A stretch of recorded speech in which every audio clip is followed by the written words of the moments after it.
ಯಾವ ಸ್ವರೂಪದಲ್ಲಿ ತಮಿಳುನಾಡಿನ ರಾಜಕೀಯ ನಡೀತಾ ಇದೆ ಅಂತ ಹೇಳಿದ್ರೆ ನಿಜಕ್ಕೂ ಇಲ್ಲಿ ಯಾರು ಯಾವ ಸ್ವರೂಪದಲ್ಲಿ ಸರ್ಕಾರ ರಚನೆ ಮಾಡುವಂಥದ್ರ ಬಗ್ಗೆ ಯೋಚನೆಗಳನ್ನು ಮಾಡ್ತಾ ಇದ್ದಾರೆ, ಯೋಜನೆಗಳನ್ನು ರೂಪಿಸ್ತಾ ಇದ್ದಾರೆ ಅಂತ ಗಮನಿಸಬೇಕು. ತಮಿಳುನಾಡಿನಲ್ಲಿ ಈಗ ಕಿಂಗ್ ಮೇಕರ್ ಆಗ್ತಾ ಇರುವಂಥದ್ದು ವಿಸಿಕೆ. ಕೇವಲ 2 ಸೀಟ್ ಇದೆ. ಇಲ್ಲಿ ಕಾಂಗ್ರೆಸ್ ಅವರು ಏನು ಮಾಡಿದ್ದಾರೆ, ಬಹಳ ಅರ್ಜೆಂಟ್ ಅಲ್ಲಿ ಹೋಗಿ ಸಪೋರ್ಟ್ ಅನ್ನ ಕೊಟ್ಟರು, 5 ಸೀಟನ್ನು ಅವ್ರು ಕೊಟ್ಟರು. ಕಾಂಗ್ರೆಸ್ಗಿಂತ ಹೆಚ್ಚು ಈಗ ಬೇಡಿಕೆಗಳನ್ನು ಇಡೋದಕ್ಕೆ ಆಗ್ತಾ ಇರುವಂತಹ ಪಕ್ಷ ಅಂತ ಹೇಳಿದ್ರೆ ಅದು ವಿಸಿಕೆ. ಯಾಕಂದ್ರೆ ಅವರ 2 ಸೀಟ್ ಇದೆಯಲ್ಲ, ಇದು ಅಂತಿಮವಾಗಿ ವಿಜಯ್ ಅವರ ಸರ್ಕಾರ ರಚನೆ ಆಗುತ್ತಾ ಇಲ್ವಾ ಅನ್ನೋದನ್ನು ನಿರ್ಧರಿಸುತ್ತೆ. ಕಾಂಗ್ರೆಸ್ ಜೊತೆಗಿರುವಂತಹ ಎಡಪಕ್ಷಗಳು 4 ಸೀಟ್ಗಳು ಅವರು ಈಗಾಗಲೇ ಬಂದಿದ್ದಾರೆ. ಅಲ್ಲಿಗೆ 9 ಸೀಟನ್ನು ಜೊತೆ ಸೇರಿಸೋದಕ್ಕೆ ಸಾಧ್ಯ ಆಗಿದೆ. ಇನ್ನೂ 1 ಸೀಟಿನ ಕೊರತೆ ಇದೆ. ಆ ಸರ್ಕಾರ ರಚನೆಗೆ ಬೇಕಾಗಿರುವಂಥ 1 ಸೀಟಿನ ಕೊರತೆ ಇದೆ. ಹೀಗಾಗಿ ಇಲ್ಲಿ ಪೆರಂಬೂರು ಕ್ಷೇತ್ರಕ್ಕೆ ಅವರು ಪಟ್ಟು ಹಿಡಿದಿದ್ದಾರೆ.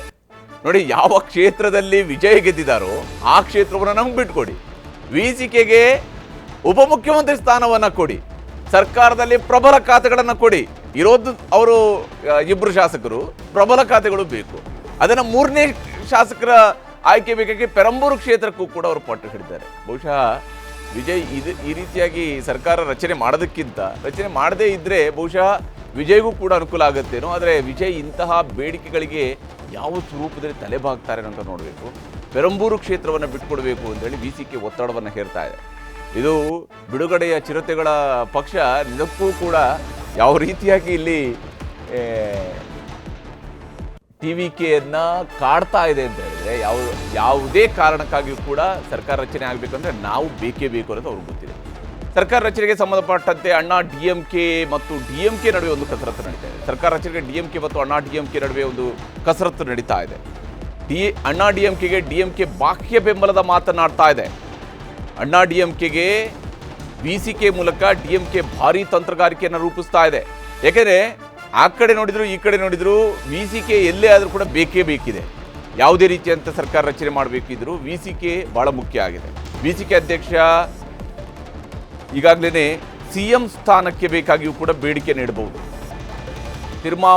ತಿರುಮಾವಳವನ್ ಅವರು ಮುಖ್ಯಮಂತ್ರಿಯಾಗಿ, ಅವರು ಅಣ್ಣಾ DMK ಜೊತೆ ಸೇರಿ ಮುಖ್ಯಮಂತ್ರಿಯಾಗಿ, ಅದಕ್ಕೆ DMK ಬಾಹ್ಯ ಬೆಂಬಲವನ್ನು ಕೊಡುವಂಥದ್ದು. ಆ ಮೂಲಕ ಹೊಸ ಸ್ವರೂಪದ ರಾಜಕೀಯದ ಲೆಕ್ಕವನ್ನು ಹಾಕ್ಬೋದು. ಇದು ಹೇಗೆ ಶರದ್ ಪವಾರ್ ಅವರೊಂದು ರಾಜಕೀಯ ತಂತ್ರಗಾರಿಕೆಯನ್ನು ಹೆಣೆದು ಅವತ್ತು ಶಿವಸೇನೆಯ ಜೊತೆಗೆ ಕಾಂಗ್ರೆಸ್ ಕೂಡ ಜೊತೆಯಾಗಿ ಒಂದು ಅಗಾಡಿಯನ್ನು ಮಾಡಿ ಸರ್ಕಾರ ರಚನೆ ಮಾಡಿದ್ರು, ಆ ಸ್ವರೂಪದ ಕಡೆಗೆ ಈಗ ತಮಿಳುನಾಡಿನ ರಾಜಕೀಯವು ಕೂಡ ಹೊರಡ್ತಾ ಇರುವಂಗೆ ಕಾಣ್ತಾ ಇದೆ. ಏನು ಬೇಕಿದ್ರೂ ಆಗಬಹುದು ರಾಜಕೀಯದಲ್ಲಿ ಅನ್ನುವಂಥದ್ದಕ್ಕೆ ಇದು ಉದಾಹರಣೆಯಾಗಿ ಗೋಚರಿಸ್ತಾ ಇದೆ. ವಿಜಯ್ ಸರ್ಕಾರಕ್ಕೆ ಸಂಖ್ಯೆಯ ಶಂಕೆ ಇರೋದ್ರಿಂದಾಗಿ ಈಗ ತಾನು ಉಪಮುಖ್ಯಮಂತ್ರಿ ಆಗಬೇಕು ಅಂತ ಹೇಳಿದರೆ ತನಗೊಂದು ಕ್ಷೇತ್ರ ಬೇಕು. ಅದನ್ನು ಈಗ ವಿಸಿಕೆಯ ಅಧ್ಯಕ್ಷರು ನೋಡ್ತಾ ಇದ್ದಾರೆ. ಅದಕ್ಕೆ ಬೇಕಾಗಿ ಅವರು ಇಲ್ಲ, ನೀವು ಪೆರಂಬೂರನ್ನು ನಮಗೆ ಬಿಟ್ಟುಕೊಡಿ, ಅಲ್ಲಿ ನಾವು ನಿಲ್ತೀವಿ, ಗೆಲ್ತೀವಿ, ನಮಗೆ ಉಪಮುಖ್ಯಮಂತ್ರಿ ಸ್ಥಾನವನ್ನು ಬಿಟ್ಟುಕೊಡಿ ಅನ್ನುವಂತಹ ಬೇಡಿಕೆ ನಡೆಸಿದ್ದಾರೆ. ಅದು ಸಾಧ್ಯ ಆಗದೆ ಹೋದರೆ, ಯಾಕಂದರೆ ಇಲ್ಲಿ ಅಂತಿಮವಾಗಿ 118 ಈ ನಂಬರನ್ನು ತಲುಪಲೇಬೇಕು. ಈ ನಂಬರ್ ತಲುಪಲೇಬೇಕು ಅಂತೇಳಿ ಆದರೆ ವಿಸಿಕೆಯ 2 ಸಂಖ್ಯೆ ಬೇಕೇ ಬೇಕು. 117 117ಕ್ಕೆ ಬಂದು ನಿಲ್ಲುತ್ತೆ. 117 ಮತ್ತು 117ರ ಬಲಾಬಲ ಆಗುತ್ತೆ. ಮುಂದೆ ರಾಜ್ಯಕ್ಕೆ ಏನಾಗುತ್ತೆ ಗೊತ್ತಿಲ್ಲ. ಆದರೆ ವಿಜಯ್ ಅವರು ಆರಂಭಿಕವಾಗಿ ಸಿಂಗಲ್ ಲಾರ್ಜೆಸ್ಟ್ ಪಾರ್ಟಿಯ ಕಾರಣಕ್ಕಾಗಿ ಸರ್ಕಾರ ರಚನೆಗೂ ಮುಂಚಿತವಾಗಿ ಅವರು ಕಾಂಗ್ರೆಸ್ನವರ ಬೆಂಬಲದ ಪತ್ರವನ್ನೇ ತೆಗೆದುಕೊಂಡು ಹೋದರು. ಆ ಮೂಲಕ ತಮ್ಮದೊಂದು ಸಮ್ಮಿಶ್ರ ಸರ್ಕಾರ ರಚನೆ ಆಗುತ್ತೆ ಅಂತ ಹೇಳಿದರು. ಅಲ್ಲಿಗೆ ಒಂದು ಕಾನೂನಾತ್ಮಕವಾದಂತಹ ಸಂಕಲೆಯ ಒಳಗಡೆ ಅವರೂ ಕೂಡ ಸಿಲುಕಿರುವಂಥದ್ದು ಸ್ಪಷ್ಟ ಇದೆ. ಮುಂದುವರೆದ ರಾಜಕಾರಣ ಈಗ ಬಹಳ ಅಲ್ಲೋಲ ಕಲ್ಲೋಲವನ್ನು ತಮಿಳುನಾಡಿನಲ್ಲಿ ಸೃಷ್ಟಿಸ್ತಾ ಇರುವಂಥದ್ದು. ಅರುಣ್ ಅವರು, ಈಗ ಇರುವಂಥದ್ದೇ ಈ 2 ಸಂಖ್ಯೆಯೂ ಕೂಡ ಬಹಳ ಮುಖ್ಯ ಆಗುತ್ತೆ. 118 ಆಗಬೇಕು ಅಂತ ಹೇಳಿದ್ರೆ ಆ 2 ಬೇಕೇ ಬೇಕಿದೆ. ಅದು 119 116ಕ್ಕೆ ಬಂದು ನಿಲ್ಲಬೇಕೆ ಹೊರತು 119 117ಕ್ಕೆ ಬಂದು ನಿಲ್ಲಬೇಕೇ ಹೊರತು ಬೇರೆನೇನು ಗತಿ ಇಲ್ಲ ಅನ್ನುವಂಥ ಸ್ಥಿತಿಗೆ ಬಂದು ನಿಲ್ಲಿಸಿದ್ದಾರೆ ಇವಾಗ ಇದನ್ನು. ಹೌದು, ಈ ಸಂಖ್ಯೆನ ವಿಜಯ್ ಹೇಗೆ ಮುಟ್ತಾರೆ, ಇದು ಒಂದು ತುಂಬ ಕುತೂಹಲಕಾರಿಯಾದ ಅಂಶ ಆಗಿದೆ. ಯಾಕಂದರೆ ನೀವು ಹೇಳಿದಾಗೆ ಈ ಚಿಕ್ಕ ಪಕ್ಷಗಳೇನಿದೆ, ಸಣ್ಣ ಪುಟ್ಟ ಪಕ್ಷಗಳು, ಇವುಗಳ ಬೆಂಬಲ ಈಗ ಅತಿ ಮುಖ್ಯ.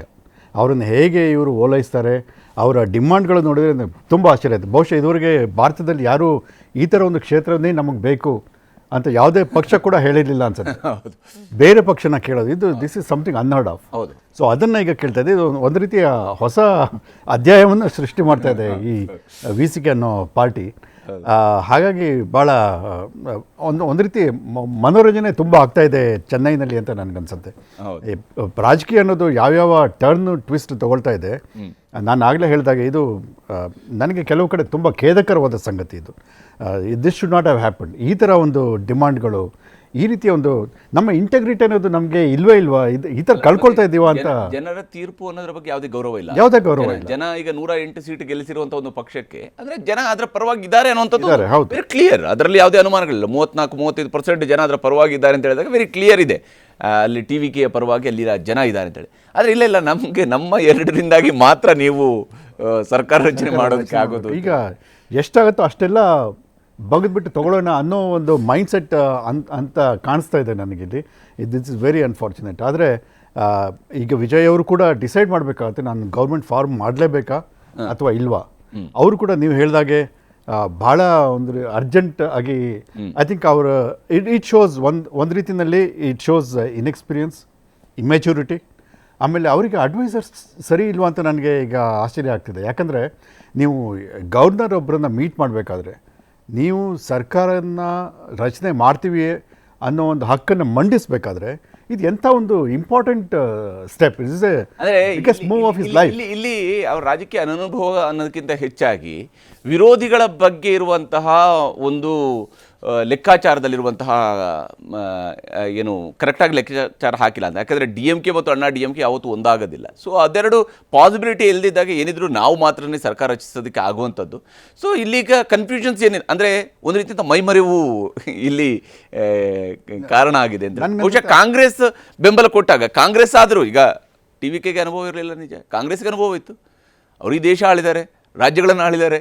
ತಮಿಳುನಾಡಿನಲ್ಲಿ ಸಮ್ಮಿಶ್ರ ಸರ್ಕಾರಗಳ ಭಾಗ ಅವರು ನೋಡಿ. ಅವ್ರು ಯಾವತ್ತು ಯಾವುದರಿಂದ ದೂರ ಇದ್ದಾರೆ ಕಾಂಗ್ರೆಸ್. ಆಶ್ಚರ್ಯ. ಕಾಂಗ್ರೆಸ್ ಅಂತ ಒಂದು ಪಾರ್ಟಿ, ಅದರಲ್ಲಿ ಅಂಥ ದೊಡ್ಡ ದೊಡ್ಡ ಲೀಗಲ್ ಲೂಮಿನರೀಸ್ ಇದ್ದಾರೆ.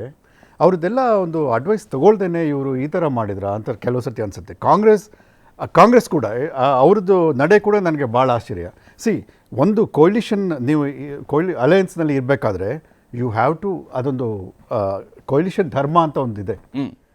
ಫಸ್ಟ್ ನೀವು ಮಾತುಕತೆ ಮಾಡಿ DMKಗೆ ಕನ್ವಿನ್ಸ್ ಮಾಡಿ, ದೆನ್ ಯು ಗೋ ಅವೇ. ಹೌದು. ಆಮೇಲೆ ನೀವು ಒಂದೇ ಸರ್ತಿ ಸ್ಟೇಟ್ಮೆಂಟ್ ಕೊಡೋದಿಲ್ಲ. ನೆಕ್ಸ್ಟು ಗ್ರಾಮ ಪಂಚಾಯತಿ ಚುನಾವಣೆಯಲ್ಲೂ ನಿಮ್ಮ ಜೊತೆಗಿರ್ತೀವಿ, ಲೋಕಸಭಾ ಚುನಾವಣೆಯಲ್ಲೂ. ಇದು ಇಂಡಿಯಾದಂಥ ಒಂದು ಪೊಲಿಟಿಕ್ಸ್ನಲ್ಲಿ ಈ ಥರ ಆಗೋದು ನಂಗೆ ಭಾಳ ಆಶ್ಚರ್ಯ.